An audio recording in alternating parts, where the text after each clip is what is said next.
Let's see what makes the Beats Pill box so nice. As you can see on the top, Beats Pill. It's got some information on the back, Beats Pill on the side, Beats Pill on the other side, and the bottom is just some information. So let's open it up.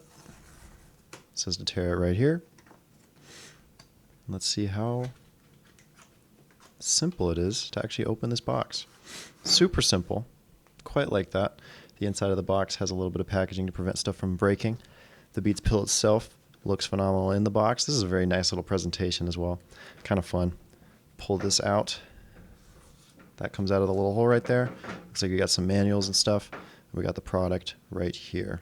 On the product itself, it's going to have some paper kind of telling you where some buttons are and probably protecting some of it in shipment. Very nice. This is a very high quality box. Oop, that just fell out. I'm pretty surprised how nice this feels. Looks like the cable was hidden underneath there. It's a very simple cable. Double-sided USB-C. Rubber. Simple.